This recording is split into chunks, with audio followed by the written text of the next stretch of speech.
Welcome to the second lecture.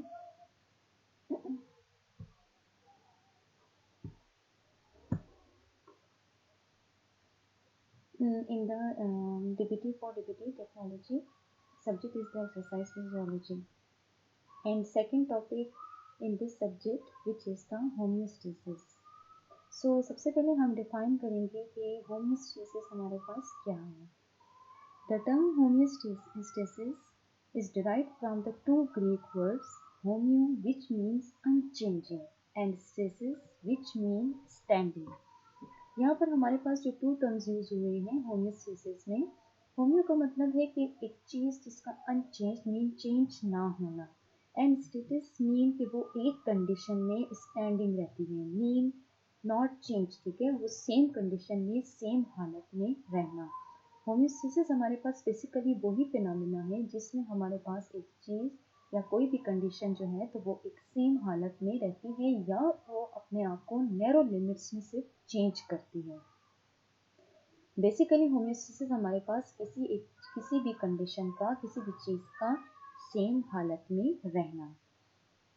It is an organism internal environment which stay the same. यहाँ पर हम homeostasis को body की phenomena से स्टडी करेंगे कि यहाँ पर हमारे पास होमियोस्टेसिस का मतलब ये है कि हमारी जो इंटरनल एनवायरनमेंट है, मीन हमारे ऑर्गेनिजम्स की जो कि हमारे इनसाइड द बॉडी प्रेजेंस हैं, उनकी इंटरनल एनवायरनमेंट का स्टे मीन सेम रहना. सिंपली जैसे हम होमियोस्टेसिस के फिनोमिना को एक्सप्लेन करते हैं कि हमारे पास ये एबिलिटी है, this is the ability to maintain the internal stability in an organisms in response to the environmental change. Mean कि अगर environmental में change आता है तो फिर भी आप अपनी जो इन साइड की environment होती है उसको, outer जो environment होती है उसके साथ आप stable रखते हो, आप उसको maintain रखते हो, outer environment के साथ अपनी internal environment को change नहीं करते हो. In fact, the internal conditions are not absolutely constant. ये कहते हैं कि हमारे पास जो internal conditions होती है वो constant नहीं होती, वो physiologically system है, physiologically process से वो change होती है, but allowed to a very thin, very narrow limits. वो आपके पास change तो होती है लेकिन very narrow limits में, ठीक है, एक खास जो है तो वो उसके अंदर एक change नहीं आता, little bit जो है तो वो आपकी internal system में change करती है, ठीक है. बेसिकली जो है तो वो हमारे पास इंटरनल एनवायरनमेंट होती है वो मेंटेन होती है, हमारे जो एक्सटर्नल या आउट एनवायरनमेंट होती है उसके साथ वो खुद को चेंज नहीं करती, अपने आप को स्टेटिक हालत में, एक स्टेटिक हालत में खुद को रखती है, मीन अनचेंजिंग रखना, खुद को स्टैंडिंग रखना, एक सेम हालत में जो है तो एक कंडीशन को सेम रखना. नेक्स्ट कहती है कि जैसे एग्जांपल हम क्लियरली एग्जांपल ले सकते हैं कि human body temperature for example varies between 36.1 to 37.1 degree, ठीक है, सेंटीग्रेड. तो यहाँ पर हमारे पास जो नॉर्मल जो टेम्परेचर होता है, ठीक है, बेसिकली हम जो है तो वो 36 या 37 लेते हैं, एवरेज अगर आप एक्सप्रेस करते हो, ठीक है, तो वो आपके पास 37.8 होता है. अब यहाँ पर हमारे पास बच्चे ये टेम्परेचर जो है तो ये हमारे पास नॉर्मल 37 डिग्री टेम्परेचर है जो कि हमारे पास जो है तो चेंज नहीं होता. रीज़न क्या है, क्योंकि हमारे पास इसी होमियोस्टेसिस के प्रोसेस के थ्रू जो है तो हमारा जो टेम्परेचर होता है वो एक्सटर्नल एनवायरनमेंट के साथ जो है तो ना प्रोसीड करता है ना ही वो खुद को रिड्यूस करता है, वो अपने आप को एवरेज कंडीशन में मेंटेन रखता है.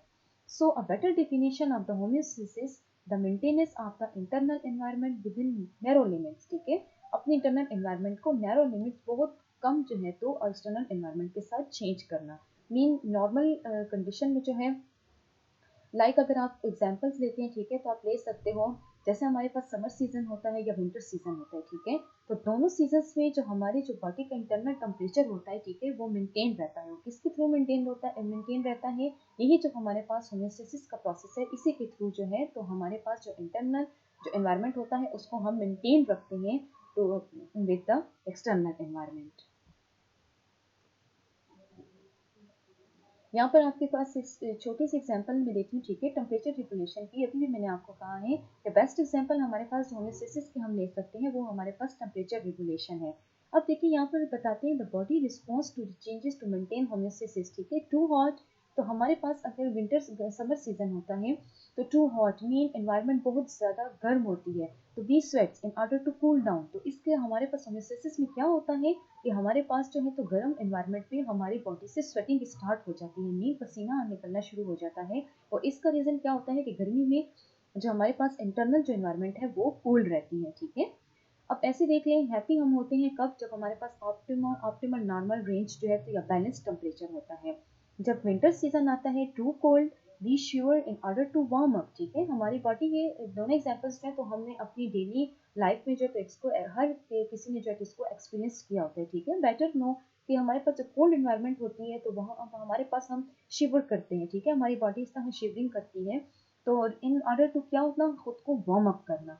अब बच्चे देखो यहाँ पर हमारे पास टेम्परेचर रेगुलेशन बेस्ट एग्जांपल है to understand the homeostasis phenomena कि कोल्ड इन्वायरमेंट में हमारी बॉडी शिवर होती है और खुद को इंटरनल इन्वायरमेंट को गर्म रखने की कोशिश करती है, ठीक है, in response to the external environment. और जब हमारे पास एक्सटर्नल एनवायरनमेंट गर्म होती है, ठीक है, तो हमारी बॉडी स्वेटिंग स्टार्ट कर देती है, क्योंकि वो अपने आप को बाहर के एनवायरनमेंट के साथ गर्म करने की बजाय वो खुद को कूल डाउन करता है कि हमारी बॉडी का टेम्परेचर क्या रहे, ऑप्टिमम रेंज में रहे या बैलेंस्ड रेंज में रहे, ठीक है। अब हम थोड़ा सा आ जाते हैं इम्पोर्टेंस के ऊपर कि हमारी बॉडी में होम्योस्टेसिस की या हमारी लाइफ में होम्योस्टेसिस की क्या इंपॉर्टेंस है। A stable internal environment allow an organism to be independent of changes in the external environment, ठीक है। कहती है कि इंटरनल एनवायरनमेंट को हम अलाउ करते हैं कि वो इंडिपेंडेंट रहें, ठीक है, मीन एक्सटर्नल एनवायरनमेंट के साथ वो खुद को चेंज ना करें। अगर बच्चे ऐसा होता कि अगर हमारे इंटरनल सिस्टम जो है तो एक्सटर्नल सिस्टम के साथ इंटरनल एक्सटर्नल एनवायरनमेंट के साथ अगर खुद को चेंज करता तो हमारी बॉडी में जो एंजाइम्स हैं, जितने भी हमारे पास फिजियोलॉजिकल हमारी बॉडी में प्रोसेस है तो वो डिस्टर्ब हो जाता है। एज अ रिजल्ट पर्सन या क्लाइंट जो है या जो है तो किसी भी किस्म की डिजीज में या किसी किस्म की भी जो है तो पैथोलॉजी में सफर होता है, ठीक है। तो हमारे पास ये जो का मैकेनिज्म है ये इसीलिए होता है कि अपने इंटरनल एनवायरनमेंट को स्टेबल रखना, ठीक है, बाहर के एनवायरनमेंट पर डिपेंडेंट ना होना, अपने खुद को इंडिपेंडेंट रखना, मीन अपनी इंटरनल एनवायरनमेंट को मेंटेन रखना कि वो अपनी एक्सटर्नल एनवायरनमेंट या जो उसके बाहर की एनवायरनमेंट है वो उसके साथ अपने आप को चेंज ना करें बल्कि उसके साथ खुद को मेंटेन रखने की कोशिश करें। One function of the homeostasis is to enable organism to survive in the extreme condition. Second जो बेस्ट हमारे पास जो इम्पोर्टेंस है वो होम्योस्टेसिस का ये है कि अपने आप को किसी भी किस्म की एक्सट्रीम कंडीशन में इनेबल रखना, मीन मेंटेन रखना। अभी जो मैंने बेटा आपको प्रीवियस स्लाइड में एग्जांपल दी है इसी चीज़ की दी है कि अगर टेम्परेचर हमारे पास अप एंड डाउन होता है या टेम्परेचर हाई होता है, ठीक है, या कोल्ड एनवायरनमेंट में हम होते हैं या हम बहुत हॉट एनवायरनमेंट में होते हैं तो हम उस एनवायरनमेंट में अपनी बॉडी को मेंटेन रखने की कोशिश करते हैं। अगर ऐसा ना होता डेफिनेटली जो पर्सन होगा, ठीक है, तो उसकी जो इंसान की जो कंडीशन होती है वो बहुत ज़्यादा डिस्टर्ब हो जाती, ठीक है। तो अब डिस्टर्ब कंडीशन के साथ हम डेफिनेटली कंडीशन जो तो वो डिस्टर्ब हो जाती, तो इसी वजह से हमारे पास जो होम्योस्टेसिस का मैकेनिज्म है वो इनेबल है, ठीक है, इनेबल करता है ऑर्गेनिज्म को कि वो किसी भी किस्म की एक्सट्रीम कंडीशन में अपने आप को सर्वाइव कर सकें। The living process is in the cells depend upon the activity of the enzymes। हमारी जो अंदर लिविंग प्रोसेस है, ठीक है, सेल्स का वो completely डिपेंड जो है तो वो करता है एंजाइम्स की एक्टिविटी के ऊपर। And these enzymes work best in the specific conditions such as those of temperature and the pH। Any change, अब कहते हैं जो एंजाइम्स हैं वो हमारे पास स्पेसिफिक कंडीशंस में जो है तो वो टेम्परेचर और पीएच पे जो है तो वो एक एक्ट करते हैं, ठीक है। वर्क जो एक बेस्ट वर्क जो है तो वो हमारे पास एक स्पेसिफिक कंडीशन में वो देते हैं, ठीक है। ये मीन हमारे पास जो एंजाइम्स होते हैं उसका एक खास इफेक्ट होता है टेम्परेचर और उसके पीएच पे। Any change in these conditions affects the function of the enzymes and may lead to the death of the cell or ultimately the whole organism, ठीक है। मीन क्या है आपके पास, मीन आपके पास क्या है कि जो हमारे पास एंजाइम्स होते हैं अगर ऐसे हमारे पास होम्योस्टेसिस का मैकेनिज्म ना होता, ठीक है, तो हमारे पास एंजाइम्स में जो है तो उसके फंक्शन में चेंजेस आते हैं। एज अ रिजल्ट हमारे जितना भी लिविंग प्रोसेस है सेल्स का वो क्या होता वो डिस्टर्ब हो जाता and that may lead to the death of the cell. और हम यहाँ पर हमारे पास या ऑर्गेनिज्म मीन डेथ जो है तो सेल्स की डेथ हो जाती है या किसी किस्म की पैथोलॉजी या डिफॉर्मिटी जो है तो वो सेल्स के अंदर आ जाती है। तो इसी वजह से हमारे पास होम्योस्टेसिस एक खास इंपॉर्टेंट रोल या वाइटल रोल प्ले करता है हमारी बॉडी में। कि अपने आप की जो है तो इनसाइड जो सिस्टम होता है उसको मेंटेन रखना एंड प्रोटेक्ट करना टू द एक्सटर्नल एनवायरनमेंट या फ्रॉम द एक्सटर्नल एनवायरनमेंट से। This is why the internal environment need to be regulated and kept constant. इसी वजह से हमारे अंदर की जो फिजियोलॉजी है, ठीक है, फिजियोलॉजी जो है तो उसको प्रोटेक्शन के लिए जो है तो हमें क्या चाहिए कि हम अपने जो बॉडी का टेम्परेचर है, ठीक है, उसको एक खास या इंटरनल जो एनवायरनमेंट है, ठीक है, उसको एक नॉर्मल रेगुलेशन पे रखें या उसको केप्ट कांस्टेंट हमारे पास हो, ठीक है। मेन हमारे पास जो होमियोस्टेसिस है वो मेंटेन रहे, बहुत ज़्यादा हमारे पास इसकी इम्पोर्टेंस है।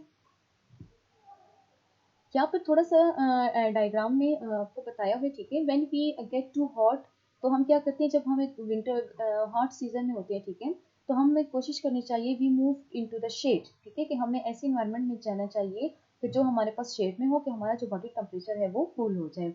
This is one way to stay within the correct temperature range and maintain homeostasis. अगर हम फिजिकली अगर हम देखें तो हम अपने आप में होमियोस्टेसिस का प्रोसेस को इस तरह मेंटेन रख सकते हैं कि हम विंटर सीजन में जो है तो जैसे हम आप जनरल एग्जांपल अगर आप देखो तो हम गर्मी में जो है तो हम लाइट क्लॉथ पहनते हैं, ठीक है, खुद को जो है तो शेड में रखते हैं, सूर्य से जो है तो हम खुद को प्रोटेक्शन देते हैं, खुद को शेल्टर्स और से शेड्स में जो है तो हम खुद को रखते हैं, ठीक है। कोल्ड इन्वायरमेंट में हम बैठते हैं कि वो हमें जो है तो वो हॉट टेम्परेचर से प्रोटेक्शन दे सके for the sake of the maintain to maintain homeostasis. Same is the case जब सर्द इन्वायरमेंट होता है, ठीक है, हमारे पास विंटर सीजन होता है, तो उसमें हम जो है तो गर्म कपड़े पहनते हैं कि हम अपनी जो होमियोस्टेसिस है या हम अपने इंटरनल इन्वायरमेंट जो है तो वो उसको हम वार्म अप रख सकें। तो ये हमारे पास क्या होता है इन ऑर्डर टू, दोनों एग्जांपल्स में हमारे पास क्या है, हमारा मकसद बेसिकली यही होता है कि हम अपने आप को होमियोस्टेसिस को मेंटेन रख सकें। क्लियर? असाइनमेंट है आपकी, असाइनमेंट आपने इसमें करनी है, ठीक है, कि give two examples of hormones that play a major role in the homeostatic process in the body. आपने कोई सी भी टू हार्मोन्स की आपने एग्जांपल्स देनी है, उन हार्मोन्स की जो कि हमारे पास एक मेजर रोल प्ले करते हैं होमियोस्टेटिस प्रोसेस में, जो कि हमारी बॉडी में होता है। And your lecture is over. Thanks for listening.